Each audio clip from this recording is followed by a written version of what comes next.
Salut à tous et bienvenue dans cette nouvelle vidéo dédiée à la tôlerie sur SolidWorks. Aujourd'hui, on va apprendre ensemble comment gérer les coins d'une pièce en tôle et comment créer un outil de formage personnalisé.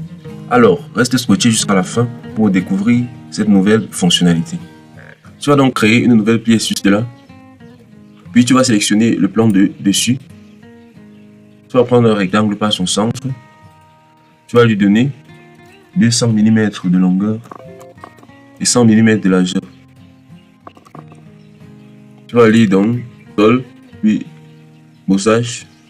Tu vas lui donner 1 mm d'épaisseur. Tu vas garder toutes les autres informations. Tu valides. Puis tu vas venir là sur tôle, éditer. Tu te rassures que le rayon de pliage est à 1 mm. Tu vas donc venir sur le bord de tôle. Tu vas étirer donc cette partie-ci. Et là, tu vas leur donner une hauteur de 80 mm. Et tu vas donner un angle d'inclinaison de 75 degrés. Tu vas garder là, à l'extérieur, notre rebord de tôle. Puis tu valides. Là maintenant, nous allons créer un coin fermé juste là, sur notre espacement juste là. Tu vas donc venir là sur coin, corners en anglais. Tu vas venir sur close corners, coin fermé. Puis tu vas sélectionner cette face-ci. Automatiquement, à cause de cette préparation automatique qui est cochée, nous avons donc notre fermeture qui est automatiquement propagée sur l'autre face. Donc là, tu as les autres options. Là, tu as cette option, les options de décalage juste là. En mettant là, tu as un décalage uniforme sur les deux propagations. Là, tu as un décalage de la face seconde qui ouvre la face première. Ici, là, tu donnes 0,5 et là également 0,5. Nous avons une propagation similaire avec un espacement que nous avons donné. Et puis, tu vas garder cette option d'abord sans cocher qui correspond donc à ce que nous aurons juste là, la région de pliage. Là, nous avons donc un pliage à ce niveau qui est totalement recouvert. Et si tu viens éditer la fonction et que tu coches cette option-ci là, la région de pliage, tu valides. Tu verras que là, tu as donc cette ouverture juste là. Maintenant, nous allons effectuer un coin soudé. Tu vas donc venir là. D'abord, tu vas compléter ces autres rebords. Tu vas sélectionner là. Et là. Tu peux donner 60 ou bien 80 comme tout à l'heure. Tu valides. Puis tu vas donc cliquer sur coin soudé, welded corner. Tu vas sélectionner donc cette première face-ci automatiquement à cause de la même fonctionnalité que tout à l'heure. Nous avons une préparation automatique. Là, tu as la possibilité donc de donner la hauteur de ta soudure. Tu vois que là, j'ai cliqué juste là, ma soudure s'arrête à ce niveau. Je peux venir cliquer sur ce point-ci pour la propager jusqu'en haut. Ok. Là, je peux donner le rayon de courbure de ma soudure. Là, je peux donc activer un congé. Si je désactive là, j'aurai plutôt un coin carré. Et si je l'active de nouveau, j'aurai un congé. Là, je peux ajouter une texture ou bien je peux l'enlever. Là, ça sera la texture normale de la soudure que nous connaissons tous habituellement. Là, je peux, en activant cette option-ci, ajouter le symbole de soudure, qui est généralement comme une racine carrée, mais avec une tête plus étendue. Donc, quand je l'active là, tu auras le symbole de soudure. Puis tu valides. Tu vas supprimer cette option-ci. Là, maintenant, nous allons effectuer un coin cassé qui est un break corner. Donc, tu vas donc venir là. Tu vas aller sur break corner ou coin cassé. Tu vas sélectionner donc cette partie-ci, cet arrêt-ci, ces deux arrêts-là. Tu vas donner 10 mm. Tu vois là que nous avons la possibilité de donner des chanfrons à nos coins. Tu peux les rendre également. Tu peux leur donner également des congés.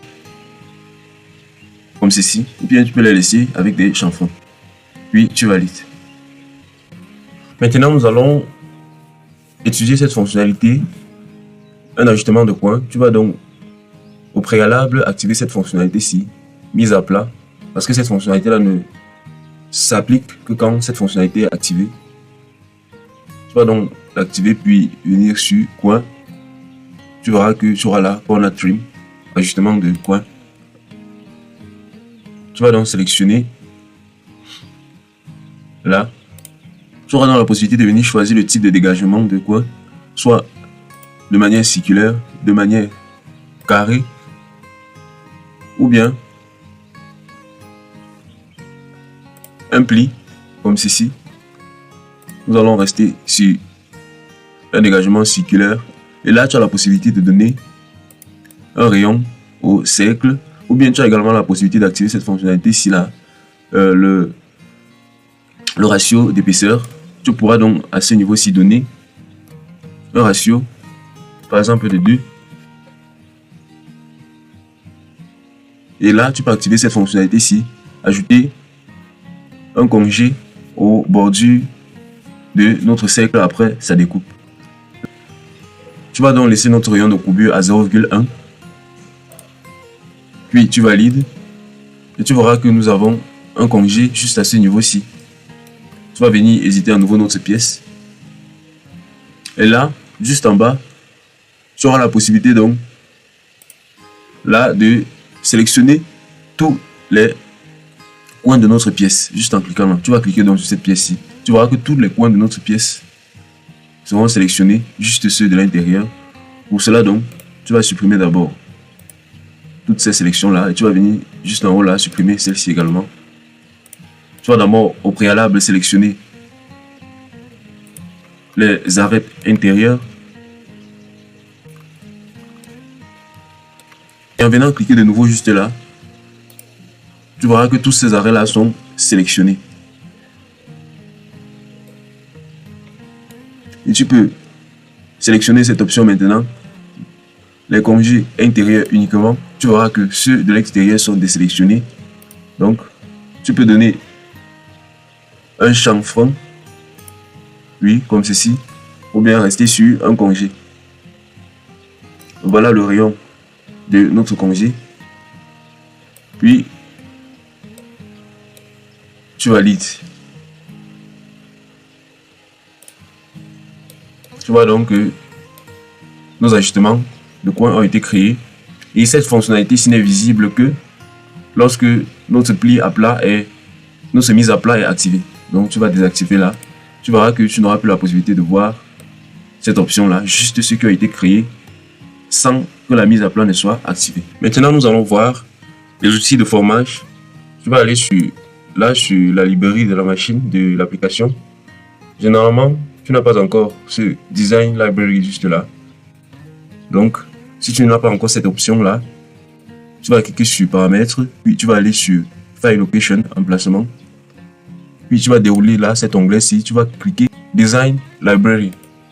Et puis, si tu n'as pas encore un chemin d'accès juste là, tu n'as qu'à cliquer sur add, ajouter. Ça pourra te rediriger donc vers ton file explorer, ton dossier, où tu pourras donc indiquer l'emplacement de ton design library. C'est généralement dans le disque C, dans programme data, puis dans SolidWorks, puis SolidWorks, la version que tu auras, puis tu auras donc cette option juste là. Tu la sélectionnes et puis tu ouvres le dossier. Après réouverture de SolidWorks, tu auras donc l'option qui s'affiche juste là. Tu vas donc venir sur outils de formage. tu auras là, tu vas sélectionner là, Emboss. Tu vas donc venir porter cette option-ci, là. Tu vas positionner notre outil de formage à l'endroit indiqué où tu aimerais qu'il soit. Là, tu peux lui donner un angle. Tu peux renverser sa direction, comme ceci. Et tu peux lui donner une position précise par rapport à ta pièce. Tu vas aller sur rotation intelligente de ce point-ci à là. Tu peux donner 40 de ce point-ci à là. Tu peux donner 95. Puis tu valides. Tu vois dans notre outil de formage qui est juste là. Et si tu aimerais que lors de la mise à plat, que cette option-ci ne s'affiche pas, par exemple là, tu as la mise à plat, tu as cette option-là qui est toujours là.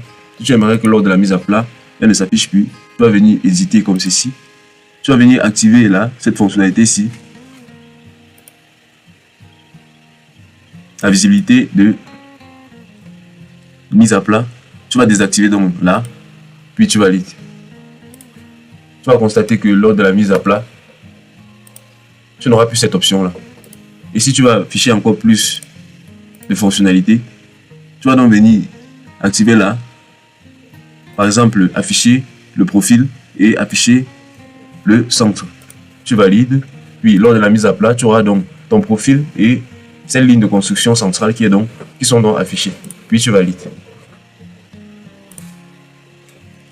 Tu vas venir une fois de plus sur Design Library et tu vas choisir là, Lower. Puis tu vas tirer comme ceci, positionner sur cette fois-ci. Nous allons lui donner un angle de 180 degrés. Tu vas lui donner 100 degrés, 110.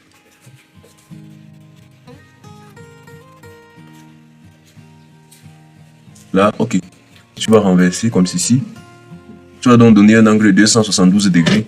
Si tu avais évidemment au départ une position comme la mienne. Et tu vas donc valider. Sans oublier que tu aurais également eu la possibilité de pouvoir donner une position fixe à ton outil de formage. Ok, maintenant tu as la possibilité également de créer ton propre outil de formage. Donc tu vas là créer une nouvelle pièce. Tu vas venir sur le plan de dessus, sélectionner là un rectangle par son centre, rotation, tu vas donner là 20 mm et là tu vas donner 10.